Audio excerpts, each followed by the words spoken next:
Se você tem sua Bíblia nessa noite, por favor, abra comigo no livro de Gênesis 18, versículo 20 ao 22.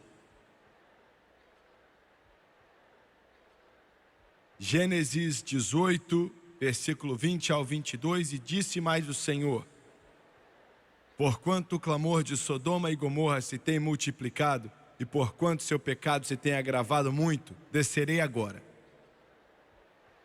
E verei se, com efeito, tem praticado segundo o seu clamor, que é vindo até mim, e se não, sabê-lo-ei. Então viraram aqueles homens os rostos dali, e foram-se para Sodoma. Mas Abraão ficou ainda em pé diante da face do Senhor. Agora capítulo 19, versículo 24 e 25. Então o Senhor fez chover enxofre e fogo do Senhor desde os céus sobre Sodoma e Gomorra, e destruiu aquelas cidades e toda aquela campina, e todos os moradores daquela cidade e o que nascia da terra. Eu quero usar como tópico, nessa noite, pregando alguns minutos, Sodoma e Gomorra. As cidades gêmeas de antigamente, Sodoma e Gomorra. Abaixe sua cabeça, por favor. Pai Celestial, eu entendo quão importante essa mensagem é, e eu entendo o quão inadequado eu sou. De mim mesmo eu não posso fazer nada, mas com o Senhor podemos todas as coisas, porque o Senhor nos fortalece. Eu te peço nessa noite, não somente para me ungir para pregar, mas para ungir esses aqui para escutar e os que estão pela televisão também. Ajude-os a entender a importância da Tua palavra. E eu peço, querido Deus, em reverência, com tremor e temor. E eu peço tudo em nome de Jesus, e todos dizem amém e amém. Há algum tempo atrás, com câmeras de televisão, um guia israelita, eu estava em cima de um pedaço de terra que ficou famoso no mundo inteiro, representado por Hollywood, e ainda mais importante pelo que aconteceu ali há quase 2000 anos atrás. O lugar é chamado de Masada. O nome em inglês parece dar a importância do que é, do castelo. Se há alguma indicação na Bíblia a respeito desse lugar, é quando a Bíblia usa o termo que Davi foi até aquela fortaleza. O termo fortaleza aqui significa esse lugar de Masada. Foi ali aonde centenas de patriotas judeus, ao invés de se entregarem aos romanos, cometeram suicídio. Eu estive ali outro dia enquanto o vinho soprava sobre aquela terra vazia. Eu olhei para as ruínas que estavam ali já faziam quase 2000 anos, quando o grande general romano tinha feito sua rampa de terra quase até o topo de Masada. E finalmente, depois de vários meses, tomou, se alguém pode usar essa terminologia, esse lugar. Eu olhei ao meu redor e dava para ver o vento soprar, soprando sobre o Mar Morto, levantando aquela poeira naquela seca terra de Masada. E eu me pergunto aonde estiveram as legiões romanas? Aonde estão os generais que governaram o mundo por 1 milênio? Roma não existe mais. Os Césares já não existem mais e os seus generais também não. Mas Israel e a estrela de Davi ainda vivem.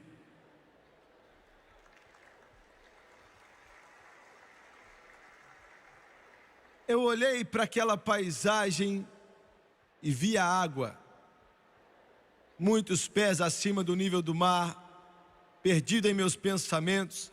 A maioria dos estudiosos bíblicos pensam que Sodoma e Gomorra ficavam no fim do Mar Vermelho, aonde era uma planície muito bonita e cheia de verde. Eles acreditam que aquele vale que agora é seco e agora é infértil, que um dia foi bem verde, quando o vento quente e a chuva caía, aquele era o lugar mais bonito do mundo. Há uma possibilidade que no auge de Sodoma e Gomorra eram as melhores cidades da civilização. Há uma possibilidade que essas cidades eram a coroa das tentativas do homem de construir e de plantar e de prosperar. E se essas cidades estivessem no lado sul do Mar Vermelho, e se aquele chão já esteve fértil e com todo tipo de plantas, e eu comecei a meditar sobre aquilo, meus pensamentos voltaram a quase 4.000 anos atrás. Independente de um verdadeiro jardim do Éden que pode ter existido ali, apesar de riquezas e prosperidade que vão além da imaginação, o mal cresceu tanto ali,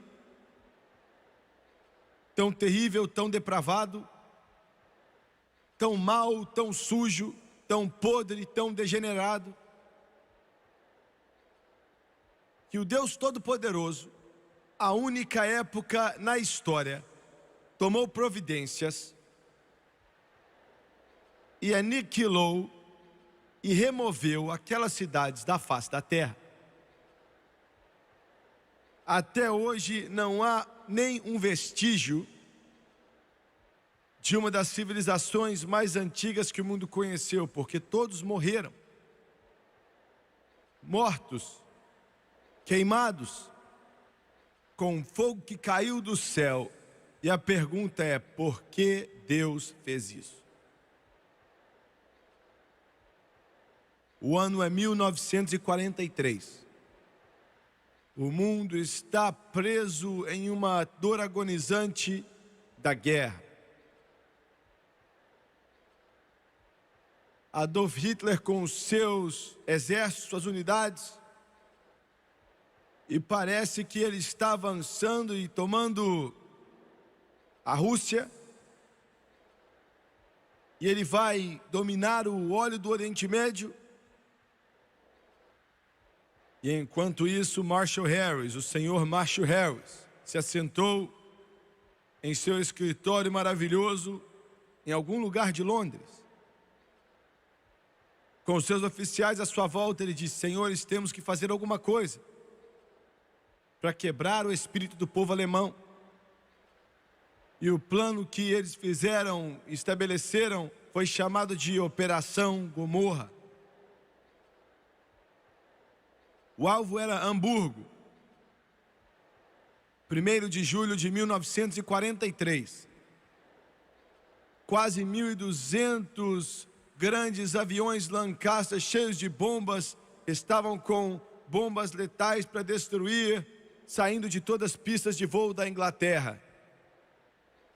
Hamburgo era uma cidade do tamanho de Boston, Massachusetts. Uma população de mais de 2 milhões, praticamente ilesa, mas ainda assim em meio à guerra. Era o centro de cultura e arte e educação para a Alemanha nazista. Alguns dos museus mais antigos do mundo estavam em Hamburgo. Enquanto aquelas bombas, aquele bombardeio apareceu naquela cidade, os interruptores foram ligados e as bombas foram lançadas. Centenas de milhares de bombas incendiárias vibraram em direção de Hamburgo. Naquela noite, quase 1.500 aviões B-17 saíram da Inglaterra e foram a caminho do Lancaster e deixaram suas bombas ali. Antes daquele inferno acabar, quase que 10.000 bombas apareceram em Hamburgo e foi chamado de a noite que Hamburgo morreu. Os ventos sopravam chamas num ritmo forte. Começaram a levantar a 30, 35 pés no céu. Temperaturas de 1.500 graus Fahrenheit, derretendo quase que tudo ali dentro.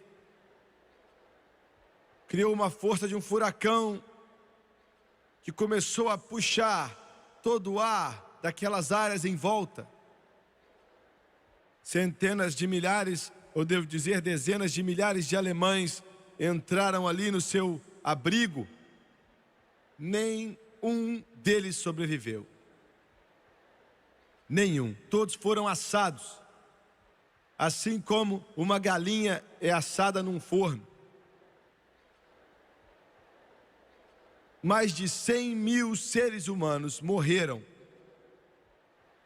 naquela semana terrível, cheia de morte e destruição. E o que caracterizou a memória da noite que Hamburgo morreu foram as milhares de marcas estranhas nas ruas e nas calçadas que não podiam ser explicadas. E eles finalmente descobrindo que aqueles ventos explodindo a mais de 150 km por hora, criados pela força de sucção daquele inferno, chupou os seres humanos em direção ao seu meio. E eles tinham que abrir mão dos postes ou do que eles estavam se segurando. E eles eram arremessados no chão e os dedos deles tentavam agarrar o concreto e deixavam rastro de sangue como a carne foi arrancada, e eles foram sugados para a conflagração e morreram. O Todo-Poderoso Deus soltou seu julgamento sobre uma nação que tinha virado as costas para Deus, debaixo da direção de um monstro pelo nome de Adolf Hitler, se envolvendo com o terrível holocausto que produziu as Treblinkas e os Auschwitz.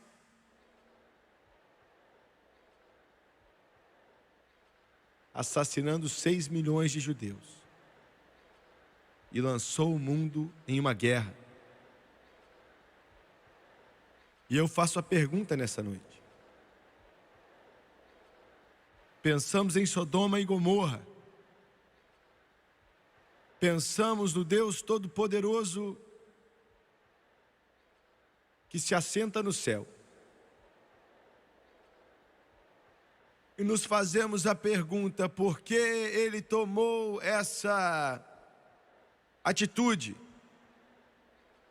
que fez com que todo ser humano fosse perdido? Por que ele permitiu que a Alemanha nazista fosse queimada?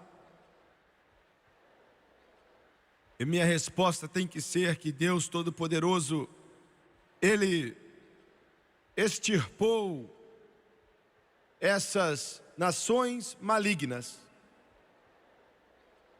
através de misericórdia. Isso soa estranho?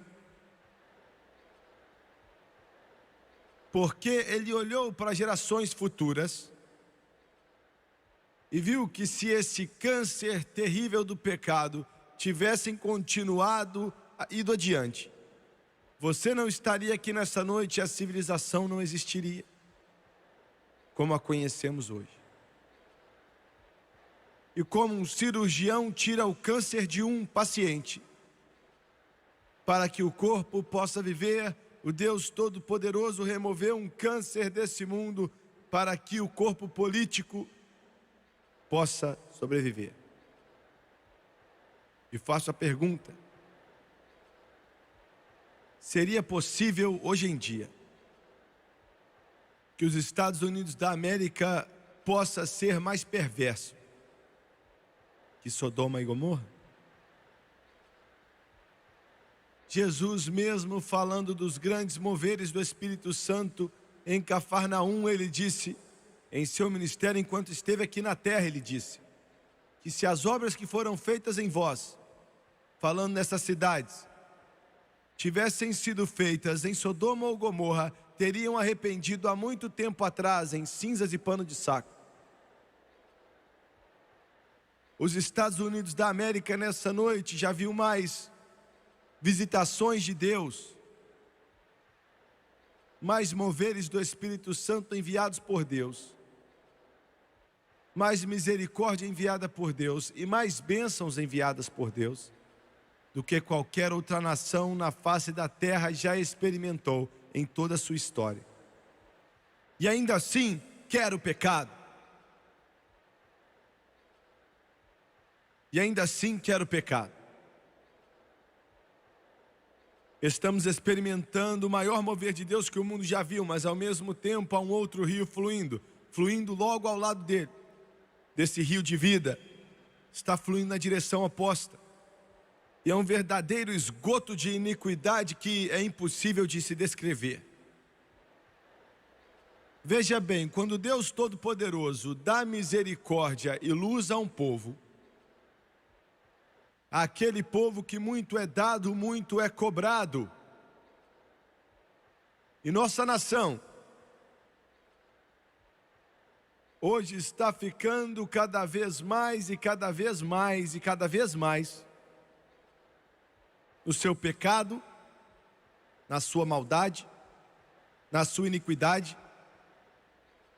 como se estivéssemos fechando o punho e colocando na cara de Deus.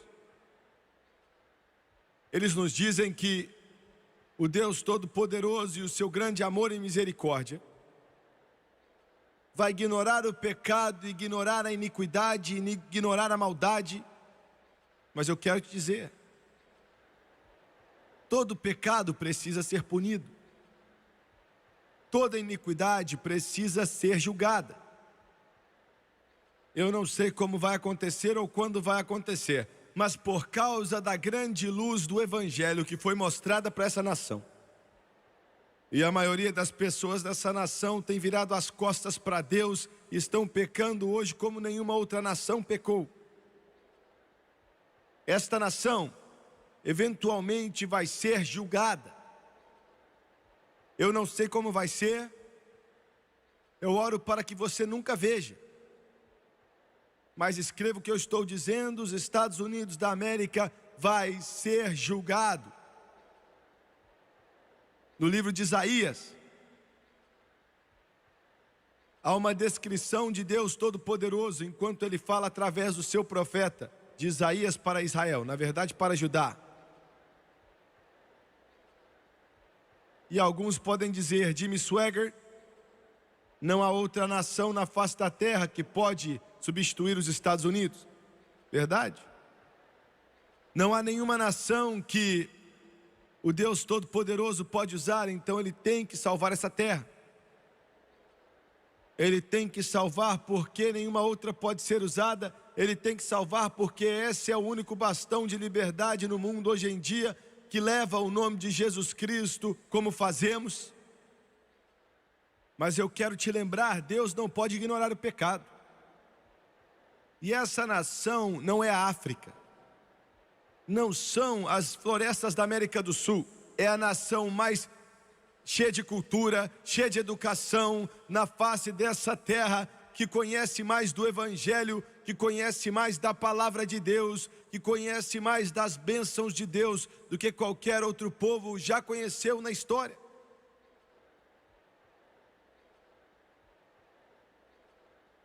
Por muito tempo em nossas igrejas, Deus tem sido visto como um bobo. Ele tem sido visto como um Papai Noel glorificado. Ele tem sido visto como se fosse um gênio da lâmpada santo. Eles têm ilustrado ele como se fosse um Deus da Grécia antiga. Mas eu quero te lembrar que o Deus do Antigo Testamento é o mesmo Deus que vive no Novo Testamento. O mesmo.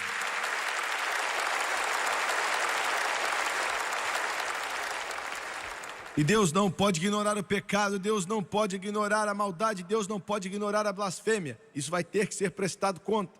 Deus, há 2.500 anos atrás, com a única nação, Israel, na face da terra, que levava o seu nome, não tinha alternativa ou escolha alguma, a não ser levar julgamento a Israel. Por causa da maldade, por causa do pecado. Ele não pode usar a iniquidade. O paralelo entre o que aconteceu em Israel há muito tempo atrás e o que está acontecendo hoje nos Estados Unidos da América vai além da imaginação. Isaías 3, começando no versículo 1 até o 3. Isaías, o profeta, há 25 anos atrás, profetizou essas palavras. É como se ele estivesse escrevendo os editoriais, é como se ele estivesse escrevendo as manchetes do New York Times, ou dos Los Angeles Times, ou do Washington Post, ou do Dallas Times Herald. Ele disse: porque eis que o Senhor dos exércitos, tirará de Jerusalém e de Judá o sustento e o apoio. Olha a terminologia, ele vai tirar todo o sustento de pão e ao sustento de água. Ele vai remover o poderoso, o homem de guerra, o juiz, o profeta, o adivinho, o ancião, o capitão de 50 e homem respeitável, e o conselheiro e o sábio entre os artífices e o eloquente orador. Vão ser removidos. O que ele estava dizendo aqui é o seguinte: Israel ia ficar sem líder nenhum. Israel ia ficar sem homem nenhum. O que você quer dizer com isso? Tinham muitos homens ali, sim, haviam machos ali. Mas há uma diferença entre machos e homens. Entendeu?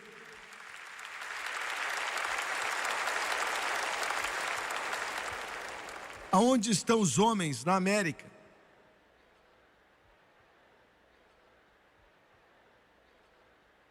Talvez eu soe antiquado,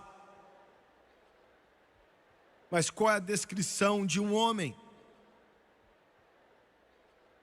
A sociedade moderna fez o seu melhor para promover o símbolo unissex. O homem parece a mulher e a mulher parece o homem. Isso é pecado. É pecado. É perversão. Cheira mal nas narinas do Deus Todo-Poderoso. E o Deus Todo-Poderoso está assistindo e observando esse pecado.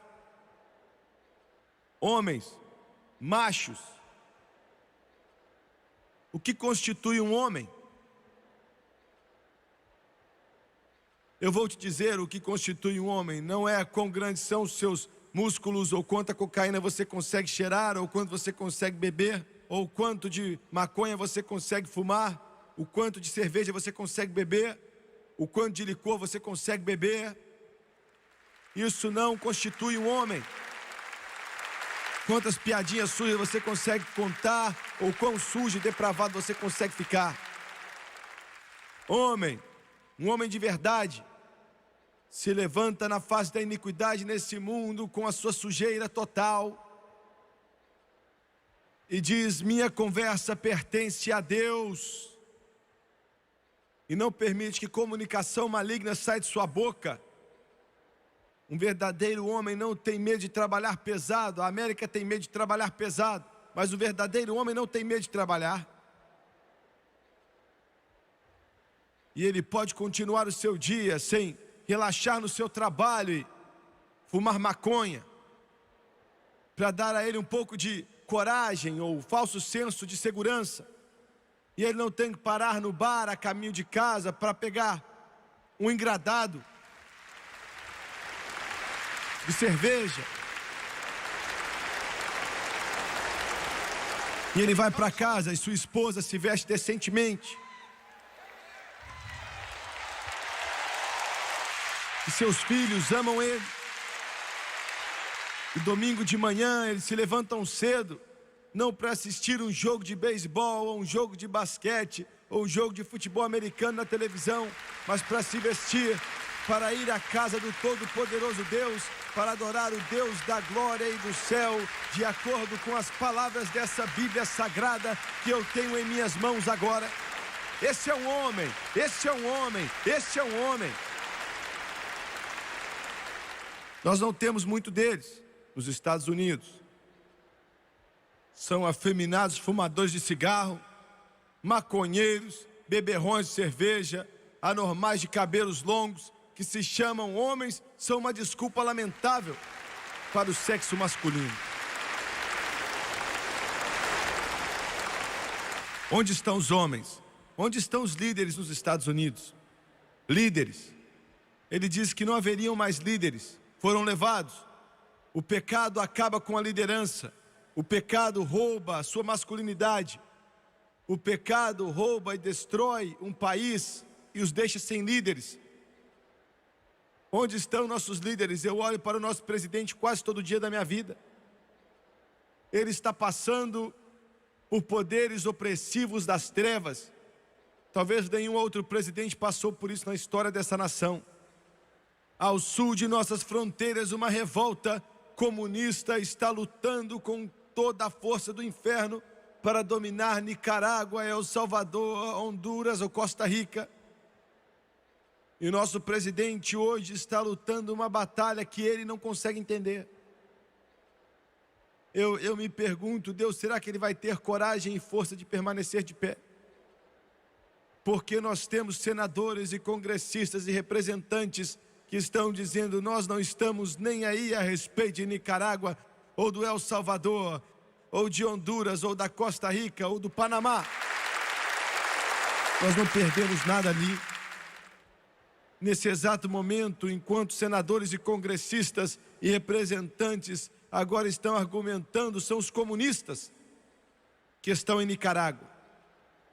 Os sandinistas estão marchando até as casas de cristãos.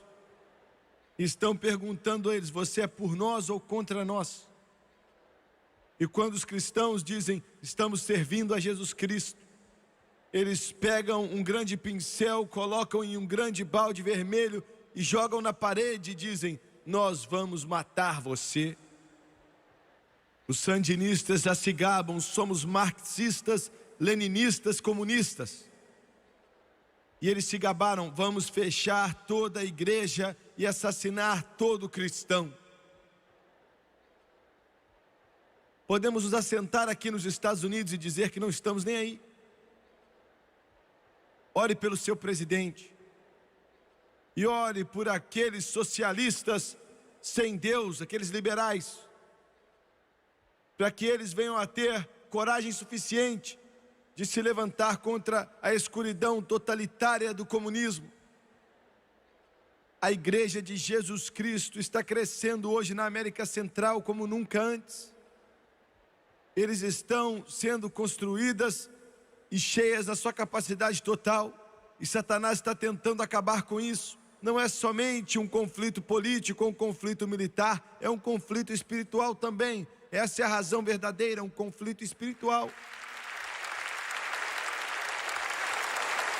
Peça a Deus para dar ao seu presidente a coragem e a integridade de se levantar e dizer, nós vamos fazer o que nós tivermos que fazer para tirar os comunistas da América Central, para que aqueles países possam conhecer a liberdade e a democracia e que possam adorar a Deus, assim como podemos adorar a Deus aqui agora, nos Estados Unidos da América.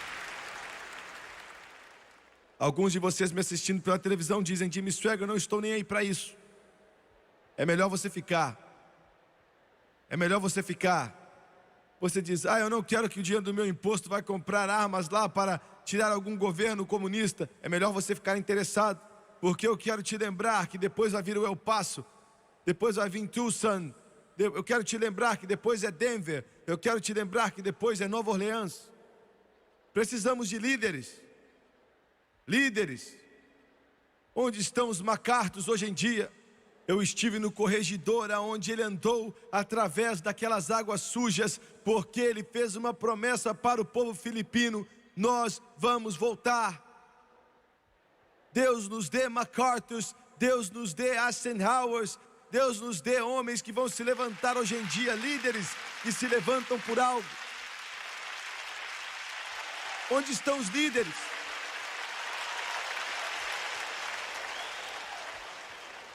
Onde estão os pregadores? Aonde estão os pregadores? Esse vacilante sustento espiritual que se chama de evangelho é algo patético, que escorre por fora de trás de alguns púlpitos, é nojento nas narinas de Deus Todo-Poderoso. Onde estão os pregadores? Onde estão os pregadores que choram pelos perdidos e se alegram com os redimidos? Aonde estão os pregadores que se levantam atrás de púlpitos como João Batista e dizem que o machado está na raiz da árvore e a árvore que não der bom fruto vai ser cortada e lançada no fogo? Meu Deus, homens, se levantem por algo, se levantem por algo, se levantem por algo. Nós temos em nossas mãos a maior arma e o maior poder que o mundo já conheceu: o glorioso, imutável e incomparável Evangelho do Senhor Jesus Cristo. Aonde estão os pregadores? Aonde estão os pregadores? Aonde estão os pregadores que não têm medo de chamar o pecado de pecado? Que o inferno é quente e o céu é puro? Que clamam contra a apostasia? Aonde estão os Jeremias e os Isaías? Essa nação vai para o inferno de cabeça para baixo, a não ser que nossas igrejas e o púlpito seja avivado, a não ser que nossos pregadores possam sair do campo de golfe, tira eles da pista de boliche, coloca eles no lugar de oração, desliga a televisão e o telefone e faça com que eles deitem no chão diante de Deus e com que lágrimas rolem no seu rosto até que eles vejam Jesus e Ele crucificado, e o poder de Deus através do poder do Espírito Santo venha encher a alma deles e eles venham atrás de um púlpito e eles venham dizer: assim diz o Senhor. Sem líderes, Sodoma e Gomorra.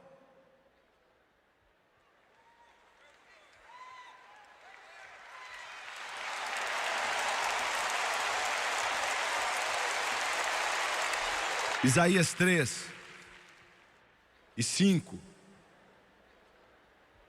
E o povo será oprimido, um será contra o outro, e cada um contra o seu próximo.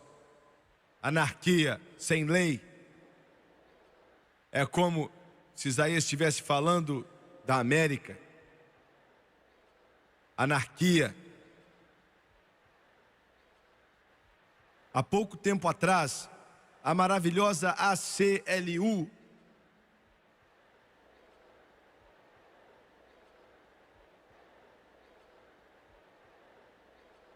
a Liga de Defesa Civil Americana,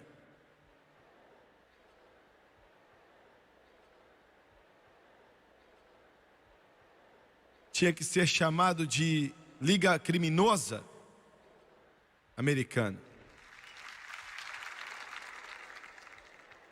Processou o presidente Reagan com alguns que se dizem ser pregadores, ajudando eles. Pregadores porque o presidente Reagan declarou 1983 como o ano da Bíblia.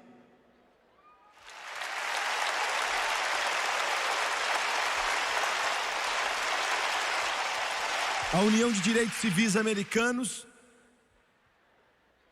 foi fundada pelo Roger Baldwin, que era um membro de organizações comunistas suficientes para acabar com uma nação. Essas pessoas malignas têm uma coisa em mente, e é destruir a textura da maneira americana de viver.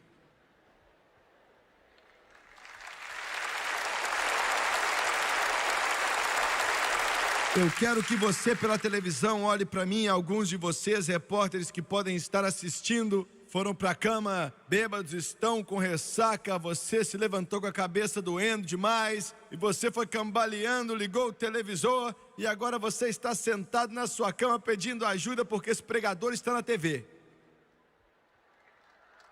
E sua cabeça está doendo tanto que você não tem vontade de desligar. Eu quero que você saiba de algo. Você pode escrever essa sua mentirada, esse lixo que você escreve, essa enganação que você escreve, que é uma desgraça nos olhos do Todo-Poderoso Deus. Mas a maneira americana de vida se encontra nessa Bíblia que eu tenho em minhas mãos nessa noite.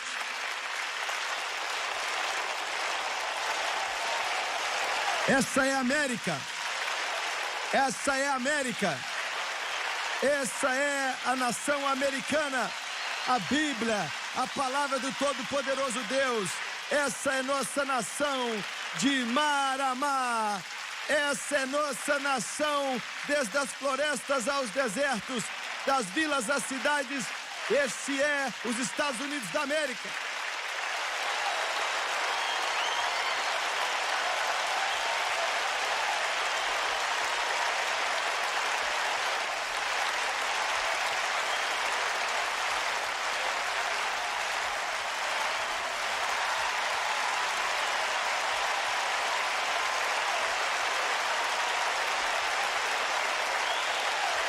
Isso, a palavra de Deus Todo-Poderoso.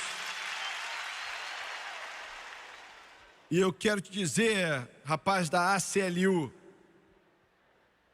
eu quero dizer para todos vocês, estou cansado de algumas coisas. Estou cansado de algumas coisas. Estou cansado de cortes supremas que não podem definir pornografia.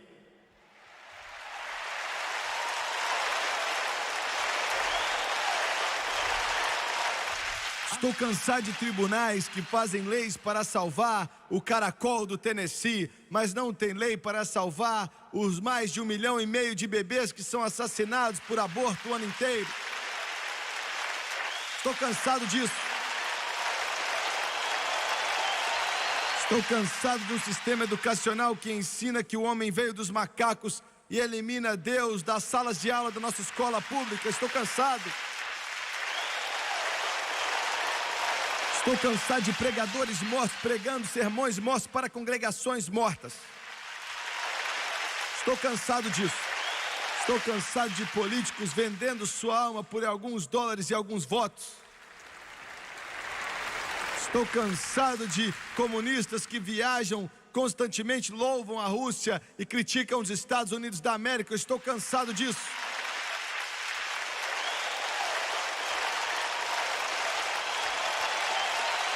Estou cansado disso. Eu estou cansado desses roqueiros que tomam pílula, fumam cigarro, cheiram cocaína, bebem cerveja, deixam o cabelo crescer, que são considerados exemplos para os nossos jovens. Estou cansado disso.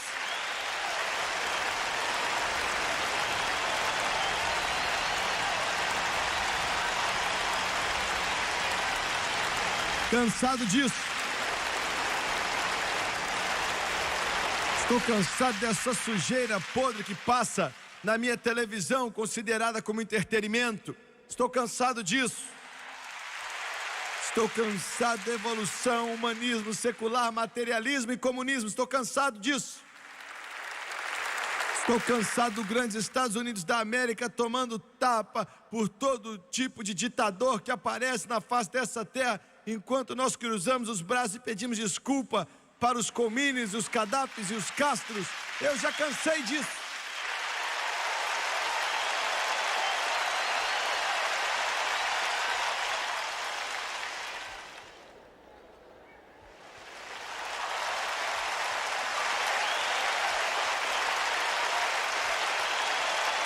Ou seguimos a Bíblia ou a anarquia vai vir.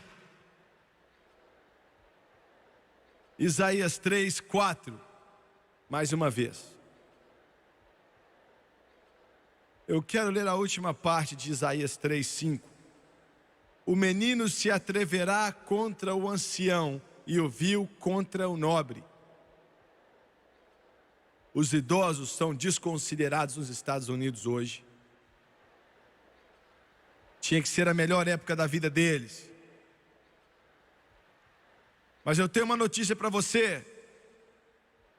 Eu tenho uma notícia para você, vocês que andam na dignidade e na experiência e na sabedoria de anos. O humanismo secular encontrou uma resposta para o seu problema. É chamado de eutanásia.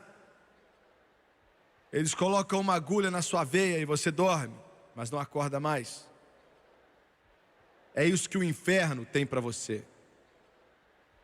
É isso que Deus disse. Israel tinha chegado a esse ponto, sem respeito pelos mais velhos, desconsiderando os mais velhos. Isaías 3:9. O aspecto do seu rosto testifica contra eles e publicam os seus pecados como Sodoma, não os dissimulam. Declaram seu pecado como Sodoma, não os dissimulam. Ai da sua alma, porque fazem mal a si mesmos.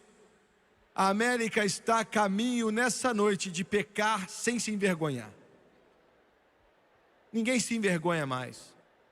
O que você está dizendo, Jimmy Swagger? Eu estou dizendo assim: se você dá valor à sua alma, e você dá valor ao céu, e você dá valor à eternidade, e você dá valor a qualquer amor por Deus que você tenha, minha Bíblia diz: saia de dentro deles e seja separado, diz o Senhor dos Exércitos, e se separe daquilo que é ruim, e eu vou receber você para mim mesmo.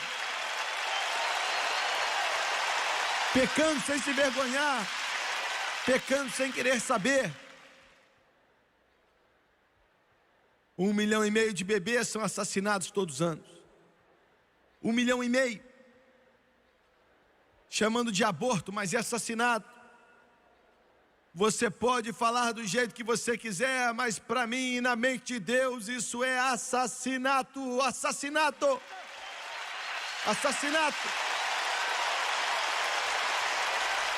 Eu quero te dizer, médicos, um dia vocês vão ter que responder a Deus por isso. Enfermeiras, vocês vão ter que responder a Deus. Políticos, um dia você vai ter que responder a Deus. Legisladores, um dia você vai ter que responder a Deus. Juiz, um dia você vai ter que responder a Deus por isso.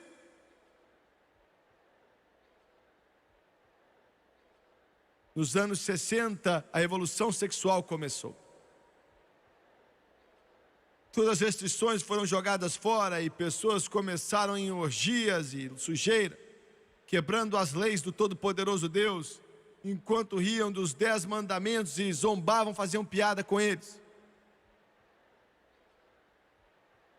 Hoje o pecado está indo atrás deles. Somente em 1983, 500 mil novos casos de herpes genital foram achados. Milhões de americanos estão afligidos e afetados com essa doença venérea que é incurável. E menininhas estão correndo para o médico, chorando e dizendo: o que eu vou fazer? Ninguém quer casar comigo agora, ninguém vai me querer. Quando Deus diz em sua palavra para não fazermos alguma coisa, jovens, Ele não está tentando manter algo bom de você. Ele está dizendo: vocês não devem por um propósito e com uma razão.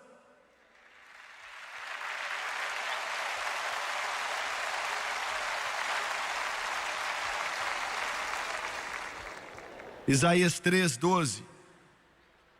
Os opressores do meu povo são crianças, delinquente juvenil, mas não posso culpar as crianças. Eu não posso culpar os filhos e filhas da América. Eu não posso culpar as crianças com 10 e 11 anos de idade que são alcoólatras. Eu não posso culpá-los. Meu Deus, eles aprenderam do pai e da mãe deles.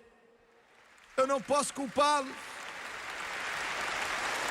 Eu não posso culpá-los. Eles não, com 11, 12, 13 anos de idade, eles já estão viciados em maconha, já estão viciados em heroína. A vida deles é um inferno, não tem como culpá-los. Eu não posso culpá-los. Entregamos a eles uma nação que já deixou de lado todas as restrições e não tem vergonha mais de pecar. O pai com lascívia se gaba da sua conquista sexual. E a mãe e o pai estão fumando maconha no porão, ou cigarros, e é tão ruim quanto maconha.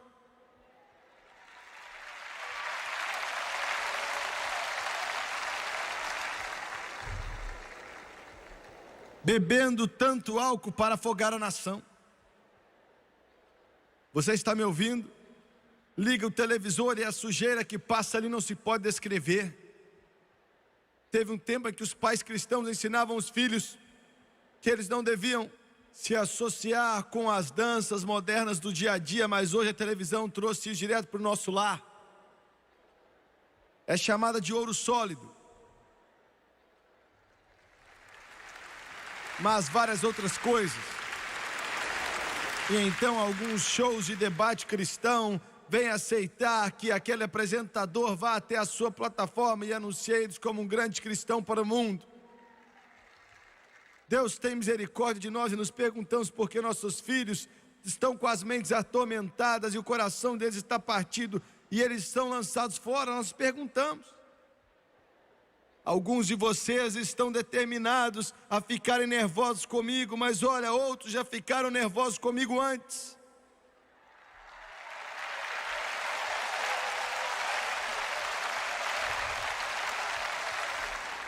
A única coisa que vai manter nossos filhos, a única coisa que vai manter nossos meninos, nossas meninas, suas igrejas têm que fazer tudo que você pode para dar a eles um entretenimento limpo e puro, mas times de basquete não são suficientes, times de softball não são suficientes, entretenimento não é suficiente. A única coisa que vai mantê-los fora, afastados de uma geração impura, é um avivamento do Espírito Santo no coração e nas vidas, que vai fluir no coração e na vida de adolescentes e que vai promover o Jesus que você conhece nessa noite.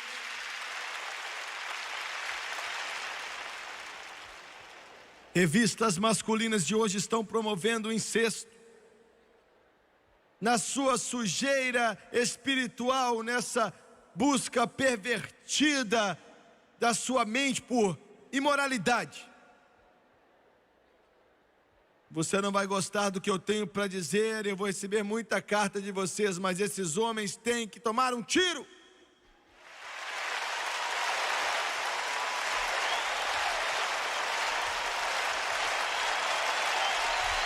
Estou falando sério.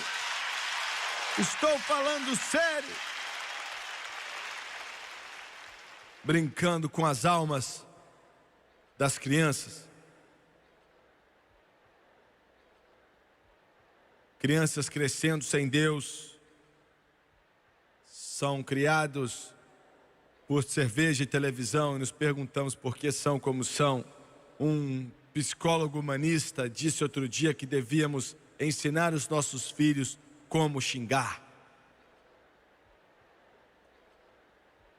Psicólogo, se você estiver assistindo a essa programação, antes de você mudar o canal ou desligar, você é o homem mais estúpido e ignorante, maluco, que já se chamou de ser humano e está respirando o ar de Deus na terra.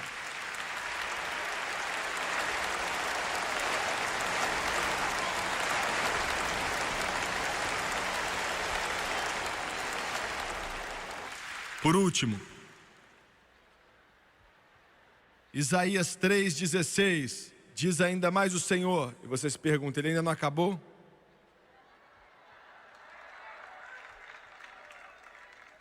Porquanto as filhas de Sião se exaltam e andam com o pescoço erguido, lançando olhares impudentes, e quando andam caminham afetadamente, fazendo um tilindar com os pés. Mulheres dominadoras. ERA.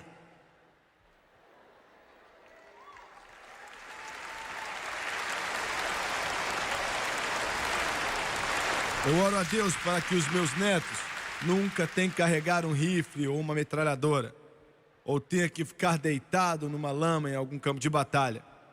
Mas se fizerem isso, eu oro para que sua filha não esteja ao lado deles.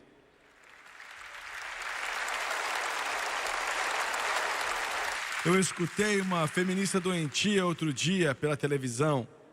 A casa dela estava se desfazendo e eu me perguntei o porquê. Ela estava defendendo férias separadas para o marido dela e ela, não o culpo. Então ela estava morando com aquele homem e aquilo foi embora quando ele mandou ela embora de casa depois de um tempo. E agora ela está na televisão espirrando seu veneno.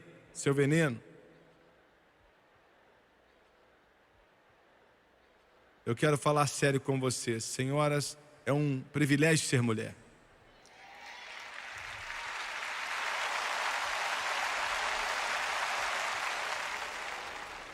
É um privilégio e uma honra ser bonita e amável e feminina. Você me ouviu? Eu estava em Nashville. Apareceu na notícia outro dia mesmo. Um maníaco estava em uma mercearia com uma arma na mão. Ele já tinha assassinado algumas pessoas em sua vida. Chamaram a polícia e os dois policiais no carro eram um homem e a outra era uma mulher. Eu não estou falando de uma forma ruim daquela mulher. Eu considero ela com muito respeito. E uma das pessoas, um dos clientes ali na loja, quebrou a loja tentando fugir. E ele estava gritando, não atire, e ela o matou. Um outro saiu gritando, não atire, mais um cliente, e ela o matou. O dono saiu e ela atirou nele também. Eu não questiono a integridade dela ou a coragem dela de forma alguma. Mas eu digo que quem assassinou aqueles dois homens e deixou o terceiro ferido não foi aquela mulher. Foram nossas leis ridículas de tentar fazer o que nunca foi a intenção de Deus. Aquela mulher não tinha que estar naquele uniforme, naquele carro.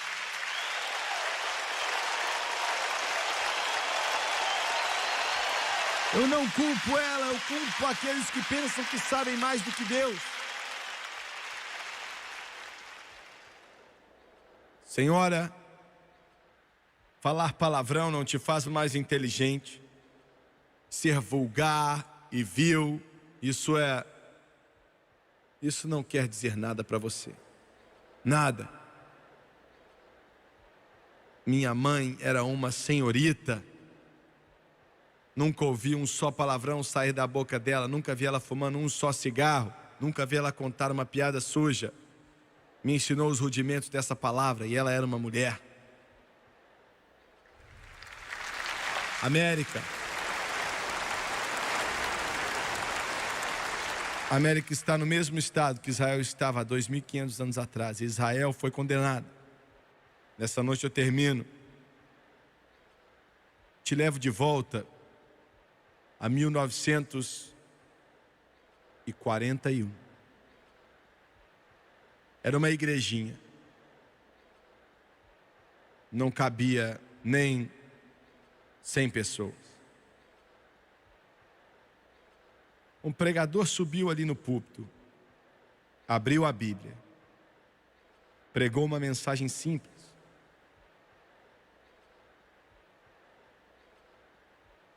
Naquela multidão estava um homem e sua esposa, jovem, com um garotinho de 6 anos.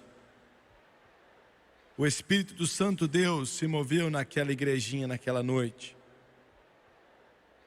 E aquele homem, debaixo de uma convicção pesada do Espírito Santo, veio com sua esposa, desceu até o altar e disse sim para Jesus Cristo.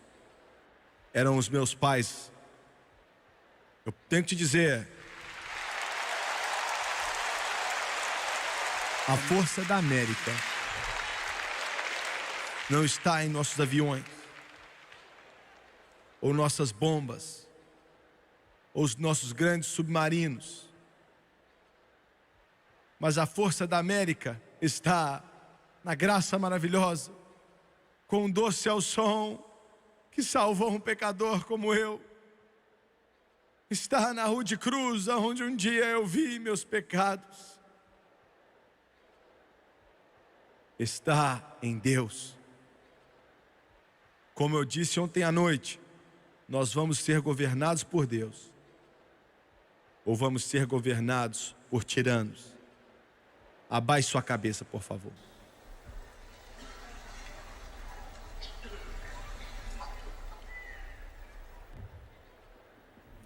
Pai Celestial,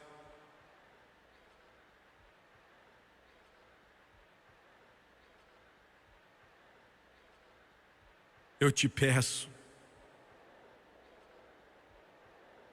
envia o avivamento. Envia o avivamento, Deus, que nos leve para casa.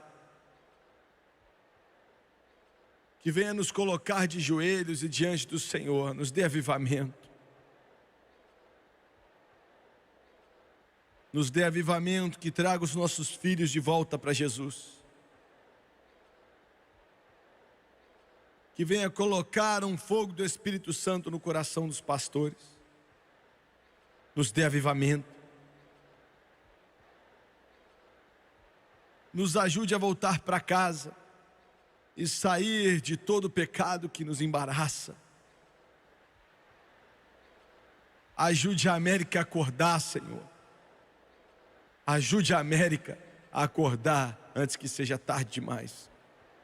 Ou vamos nos tornar outro Sodoma e Gomorra. De cabeças baixas e olhos fechados. Há uma convicção pesada do Espírito Santo aqui nesse lugar hoje. Eu não quero que ninguém se mova, a não ser que você tenha que fazer isso, por favor. Você está na presença de Deus. Deus. E Ele está chamando você para prestar contas, você dessa nação. Qual vai ser a sua resposta? O que você pode dizer quando Jesus te chama para casa? Quantos podem levantar a mão aqui hoje? Por favor, ore por mim. Eu não vou te envergonhar, eu te prometo isso. Eu não estou vivendo bem, Jimmy Swagger, eu não estou vivendo bem. Eu reconheço diante de Deus e eu peço oração. Eu quero ver sua mão. Aqui na parte de cima, por favor, primeiro. Obrigado, obrigado. Nas arquibancadas, nas duas sessões, rapidamente. Eu não estou vivendo bem, eu reconheço.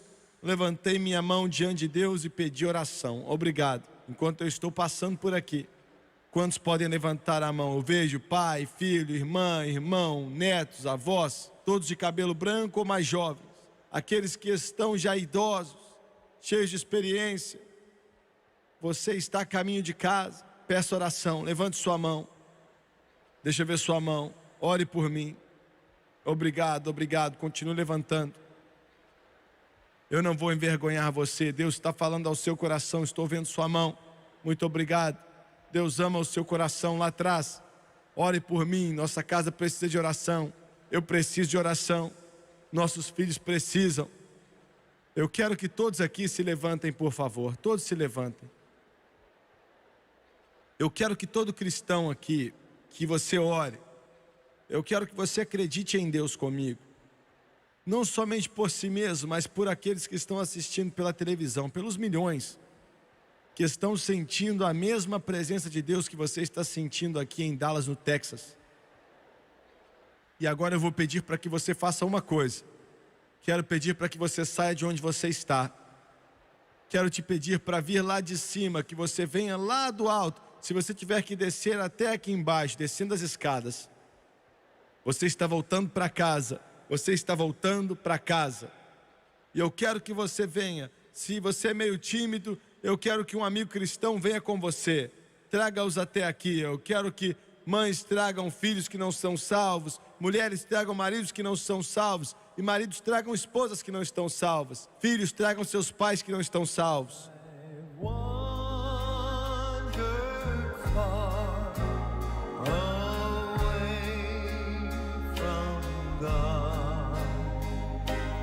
Now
Eles ainda estão vindo.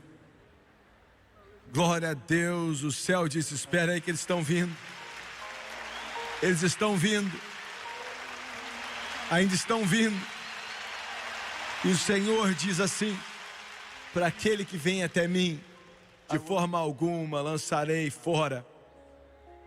Aquele que vem até mim, eu vou dar a ele poder para se tornar filho de Deus. E eu serei o seu Deus e ele será o meu povo. E vou colocar dentro deles um novo coração e dar a eles nova vida. Eu quero que você olhe para o irmão Swagger, por favor. Vocês pela TV, centenas e centenas vieram até aqui em Dallas, no Texas. A mesma presença de Deus prevalecente aqui está onde você está. Enquanto falo com eles, eu quero que você saiba que estou falando com vocês também. A primeira coisa que eu quero que você saiba, todos vocês que estão aqui nessa noite, escute o irmão Swagger com cuidado, os mais jovens e os mais velhos também. É o seguinte, todos vocês, Deus ama você. Ele está muito interessado em você. Você é mais do que somente um nome, ou um número, ou uma face. Você é uma alma eterna, que Jesus veio dos céus e foi pendurado em uma cruz e morreu por você. Em alguns instantes, se você acreditar, aquele antigo milagre da salvação vai acontecer em sua vida. Jesus chamou de nascer de novo. Eu nunca encontrei uma palavra melhor. Nascer de novo. Ele disse que Satanás vem para matar, roubar e destruir, mas ele disse, eu, falando de si mesmo, vim para que vocês tenham vida e a tenham abundantemente. Agora eu quero te pedir para ajeitar uma pessoa nessa noite, não um credo, uma teoria, uma fórmula ou religião, mas uma pessoa, e essa pessoa é Jesus.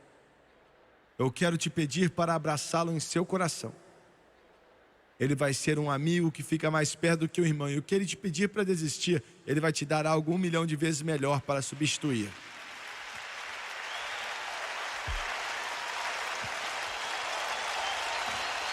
Essa é sua noite. Toda a eternidade tem apontado para esse momento. O inferno escolheu você, nascido para perecer. Jesus te escolheu, nascido para viver. Aleluia, é seu. E eu quero te pedir para baixar sua cabeça, por favor, e fechar os olhos. Não vai haver outro momento como esse. Daqui a 1 milhão de anos você vai dizer aos santos anjos nos corredores do céu sobre a noite que você entregou seu coração para Jesus e Ele te transformou sua vida. Eu vou fazer a oração do arrependimento e eu quero que você repita comigo. Você pela televisão, na sua sala ou no seu quarto, aí onde você trabalha ou quem sabe num quarto de hotel, eu quero que você repita comigo e tenha fé.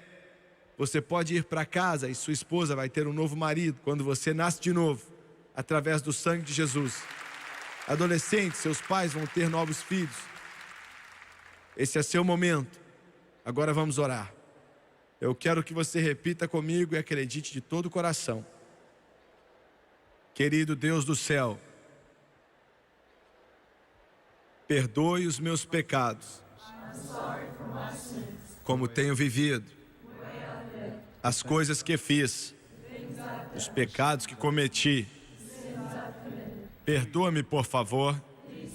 Lava-me, limpa-me com teu sangue precioso de toda injustiça, de acordo com tua santa palavra. Romanos capítulo 10, versículo 9 e 10.